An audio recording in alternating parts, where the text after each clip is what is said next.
मोहतरम जनाब आफाक अहमद भाई, आपकी भरपूर तालियों। बिस्मिल्लाहिर्रहमानिर्रहीम।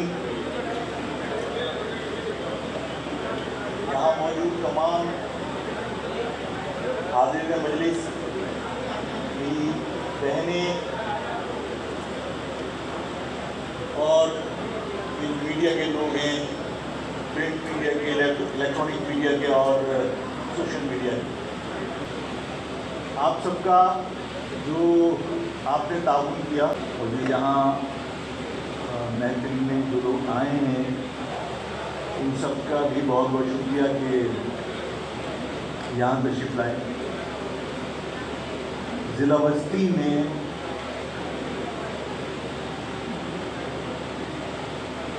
जिसे मैं हमेशा ये कहता हूँ कि ये महाजरों की ताकत है ज़िला बस्ती में, और महाजरों का मरकज़ भी अगर हम कहें तो गलत नहीं होगा, क्योंकि महाजरों का मरकज़ ज़िला बस्ती फेडरल एरिया खुसूसी तौर पर, जहाँ से ये महाजर नज़रिए की किरणें जो है वो पूरे अर्बन एरियाज़ में फैली, तो ये एजाज़ बहरहाल फेडरल एरिया को हासिल है। मौज़ूआत बहुत सारे हैं जिसके ऊपर बात करनी है और बात की जा सकती है, और ज़ाहिर है कि आपकी तायीद और हिमायत हासिल करनी है, लोगों को आपकी तायीद के साथ पैगाम पहुंचाना है।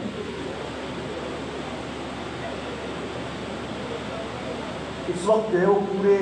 सिंध में जो सबसे ज़्यादा बाज़गश्त है, जो गुफ्तगू है, वो सूबे की, ऐसा है या नहीं? ये जो कौम जिससे मैं और आप ताल्लुक़ रखते हैं, इस कौम के साथ क़याम पाकिस्तान के वक्त बहुत बुरा हो। पाकिस्तान उन इलाकों में नहीं बना जहाँ पर तहरीक चली थी, जहाँ लोग, कॉन्स्टिट्यूशन के अंदर एक प्रोविज़न मौजूद है कि सूबाई असम्बली 2/3 मेजॉरिटी से अलहदा सूबे की पहले करारदाद मंजूर करें, और यह हकीकत मेरी कौम तकसीम हुई है क़याम पाकिस्तान के बाद। महाजर तो हम पाकिस्तान में आने के बाद बने। जो लोग हमें ताने देते हैं और हमें ये कहते हैं कि अपने आप को महाजर कहना छोड़ दो, तुम पाकिस्तानी हो, तो मैं हमेशा फ़ख्र से ये बात कहता हूँ कि इस पाकिस्तान में रहने वाली तमाम कौमियतों को मेरे बुज़ुर्गों ने पाकिस्तानी बनाया था। हम तो पाकिस्तान बनने से पहले पाकिस्तानी थे, इसलिए कि हम तो पाकिस्तान, ये बात वाज़ेह करना चाहता हूँ कि इस सिंध के अंदर जो शहरी इलाकों की ज़मीन है वो किसी के बाप की जागीर नहीं है, वो मेरे बुज़ुर्ग अपने साथ लेकर आए थे। अब सवाल ये पैदा होता है कि ज़मीन उठाकर अपने साथ लाए थे, नहीं। जब पाकिस्तान बना तो बाकायदा, और ये हमीदा कोड़ू की किताब उठा लीजिए, हमीदा कोड़ू की किताब पे वाज़ेह तौर पर लिखा हुआ है, जो किताब है तक़सीम जायदाद, तक़सीम सिंध अज़ बम्बई, किताब का नाम, आप उसको पढ़, कागजात बराए अलहदी सिंध अज़ बम्बई, ये कागजात बराए अलहदी क्या थे, उसमें उसने बाकायदा मेंशन किया है कि सिंध में 70% जायदाद हिंदू सिंधियों के पास थी, और 60% यहाँ से नकले मकानी कर गए जब पाकिस्तान बना, और बाकायदा एग्रीमेंट था जायदाद की मुंतकली का कि जो हिंदुस्तान यहाँ से जाएगा, जो वहाँ से महाजर जायदाद छोड़ के आएगा, जो मुसलमान हिंदुस्तान से जायदाद छोड़ के आएगा, यहाँ से जाने वाला हिंदू सिंधी उसको लेगा, और जो जायदाद ये छोड़ के जाएगा, जब वो अपनी जायदाद उसको देंगे तो यहाँ आएगा तो वो उसकी जायदाद देगा। तो यहाँ की 70% जायदाद किसके पास थी? 70% जायदाद किसके पास थी? हमीदा कोड़ू की खुद की अपनी किताब के हिसाब से।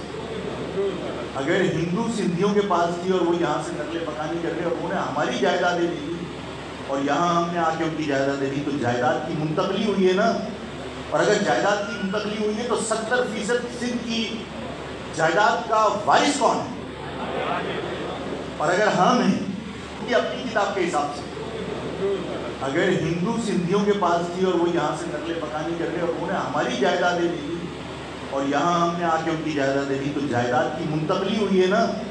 اور اگر جائیداد کی منتقلی ہوئی ہے تو 70% سندھ کی جائیداد کا وارث کون ہے؟ اور اگر ہم ہیں اور 1972 میں ممتاز بھٹو نے زبان کی بنیاد پر فسادات کروائے اور مہاجر قوم نے اپنی یکجہتی کا، اپنی طاقت کا مظاہرہ کیا، اور رئیس امروہی جیسے منحنی سے آدمی نے ایک قطعہ لکھا تھا، اس نے ہمت کا مظاہرہ کیا اور بلیک حاشیہ ڈال کر اس نے لکھا کہ یہ اردو کا جنازہ ہے، دھوم سے نکلے لوگ سڑکوں پہ نکل آئے.